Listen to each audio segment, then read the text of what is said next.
Avec IRIG, la grande école 100% dédiée au management de l'innovation et à l'accompagnement des transformations durables, retrouvez le journal Écho de Lyon Décideur.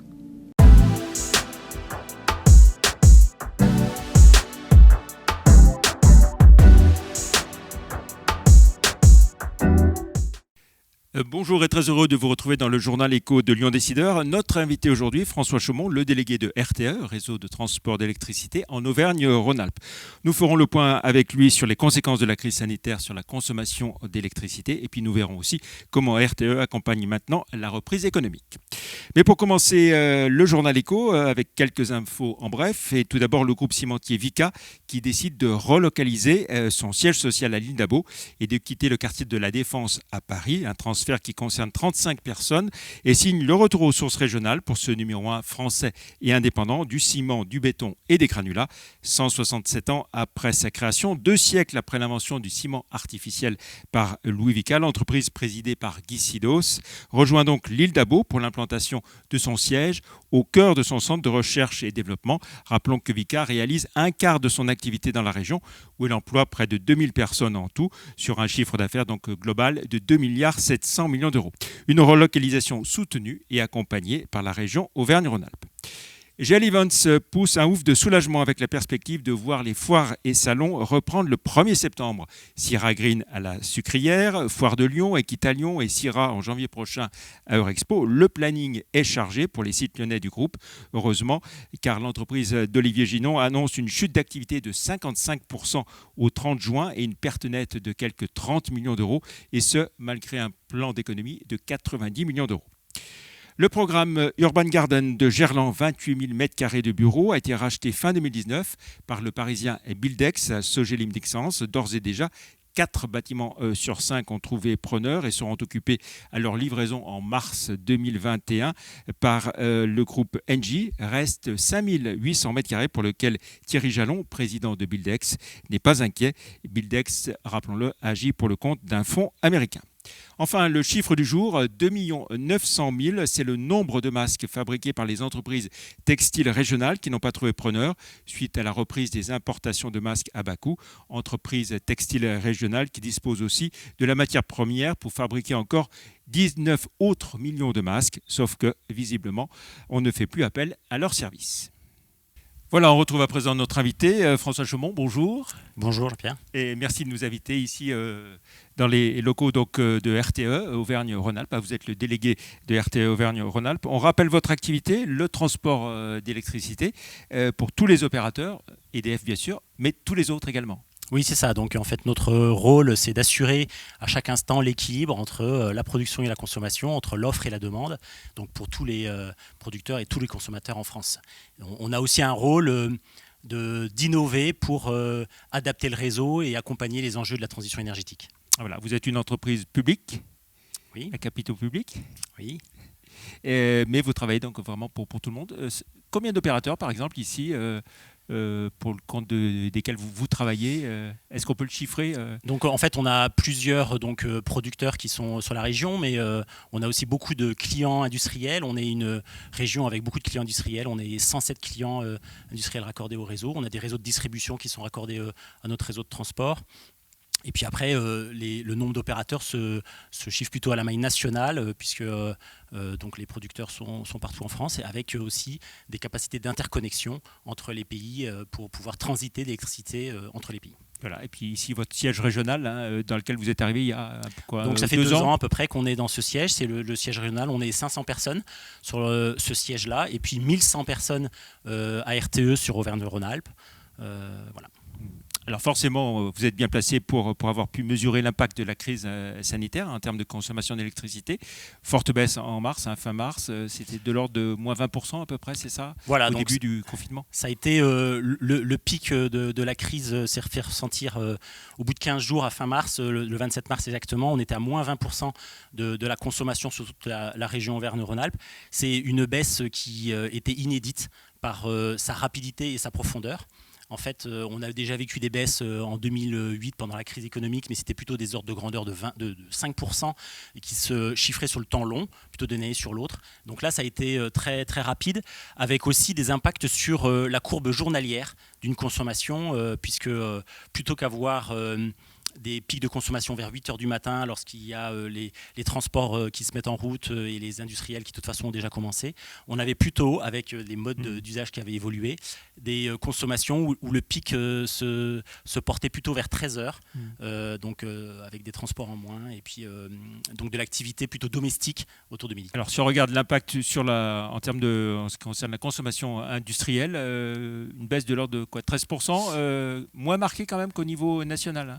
Oui, parce qu'en fait, même s'il y a eu donc, des secteurs qui ont été très très touchés sur la région, je parle des secteurs de l'automobile à moins 50% en consommation électrique ou la sidérurgie presque moins 75%.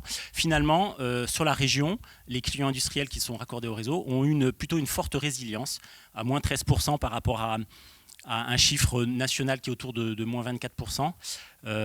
Et c'est dû aussi à la composition des secteurs industriels avec une présence forte de chimie et parachimie, en particulier sur la région, qui ont été beaucoup plus résilientes sur la région.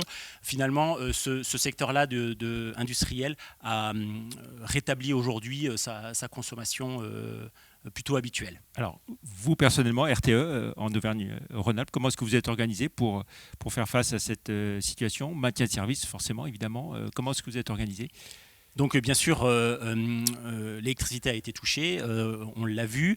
RTE a toujours été mobilisé tous les jours. C'était 200 opérateurs qui sur la région étaient mobilisés 24 heures sur 24, 7 jours sur 7. Que ce soit le dispatcher qui derrière son écran doit s'adapter justement à ces nouveaux profils de consommation, ou le mainteneur sur un ouvrage qui monte au pylône, qui doit être présent pour intervenir si besoin. Donc ça a été notre fierté, et finalement d'être en soutien de la première ligne des hôpitaux, des EHPAD et des entreprises qui assuraient des services essentiels pendant cette crise. Alors maintenant, si on essaie de voir comment ça se passe avec la reprise depuis fin mai, et puis sur le mois de juin, même si tout n'est pas encore complètement terminé, la reprise est encore progressive. Sur la consommation, à fin mai, on était à peu près à moins 10% sur la région Auvergne-Rhône-Alpes, donc on n'avait pas encore récupéré la totalité de la consommation. En juin, les chiffres nationaux aujourd'hui estiment à une baisse encore de moins 7%, donc on n'a pas repris complètement l'activité de la consommation sur la région. Et vous avez une organisation spécifique depuis le déconfinement Donc, comment est-ce que vous accompagnez cette reprise? Pendant le confinement, donc, il y a eu une majorité de salariés qui étaient en télétravail, plus de 70%, en dehors des opérateurs qui étaient sur le terrain ou bien les dispatchers. Et puis maintenant, on reprend progressivement donc, une activité sur site, mais progressive et dans la mesure. Alors, ce matin, vous avez fait un point sur votre activité et les perspectives d'investissement, très, très important. C'est quoi, plus de 180 millions d'euros immédiatement et même 560 à horizon 4 ans? Oui, en fait, finalement, on a réussi en 2020, malgré cette crise sanitaire et l'arrêt de certains chantiers, on a pu prolonger certains chantiers pendant la crise, et on estime aujourd'hui qu'on pourra réaliser 93% de notre investissement initial prévu, donc c'est effectivement 183 millions d'euros en 2020 et plus d'un demi-milliard, donc c'est 560 millions d'euros sur les 4 prochaines années d'investissement, qui sont finalement la preuve de notre force dans l'adaptation du réseau pour accompagner les enjeux de la transition énergétique. Alors, dans les investissements immédiats, trois grands projets importants. Campus Transfo, pas loin d'ici, à Jonage. Oui, donc juste à proximité de la région lyonnaise, à Jonage, le plus grand campus Transfo qui est dédié à la formation et à l'innovation dans le domaine du transport d'électricité en Europe. Un campus qui va rassembler donc des formateurs pour former nos collaborateurs. C'est plus de 7000 collaborateurs début 2021 qui vont pouvoir se former. Et puis des répliques aussi, des reproductions de liaisons à courant continu sous-marines ou souterraines pour pouvoir donc manipuler directement et puis être un centre d'expertise et de formation européen. Deuxième investissement important, Savoie-Piémont. Oui, donc Savoie-Piémont, c'est une liaison d'interconnexion entre la France et l'Italie. C'est un projet de 190 km de liaison souterraine qui va passer le long de l'autoroute et puis sur le tunnel de Fréjus et qui va permettre d'augmenter les capacités d'interconnexion entre la France et l'Italie.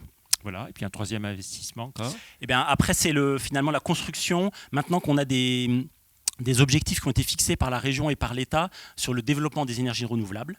Il nous appartient aujourd'hui de construire collectivement une feuille de route pour optimiser le raccordement de ces énergies renouvelables.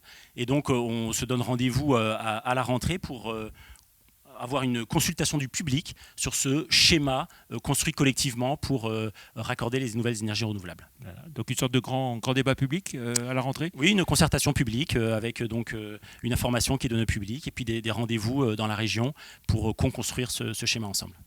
Et puis des recrutements aussi qui à signaler dans le cadre de cette région, Auvergne-Rhône-Alpes. Oui, nous avons continué finalement notre politique de recrutement. Déjà à fin juin, on était à 28 embauches, et certaines embauches d'ailleurs pendant la période de confinement, ce qui a nécessité donc de s'adapter pour pouvoir les accueillir sur nos sites. Et puis des apprentis, c'est-à-dire des contrats d'alternance. Aujourd'hui, on cible en septembre plus de 36 nouveaux contrats d'alternance sur la région Auvergne-Rhône-Alpes. Voilà. Comment ça se passe depuis l'ouverture, j'ai envie de dire, du marché de l'électricité à la concurrence? Alors, je ne vais pas arriver à vous faire dire les parts de marché des uns et des autres, mais comment tout ça s'est mis en place et comment ça fonctionne?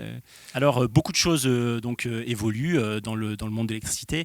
Je pense que dans les 5 prochaines années, on évoluera plus que dans les 50 dernières années.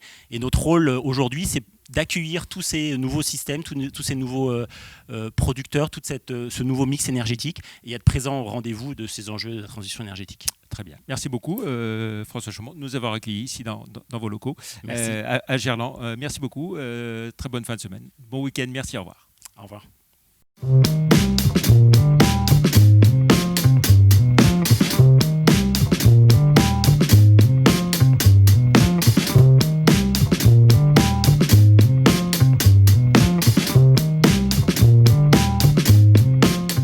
IRIG, la grande école 100% dédiée au management de l'innovation et à l'accompagnement des transformations durables, vous a présenté le journal Écho de Lyon Décideur.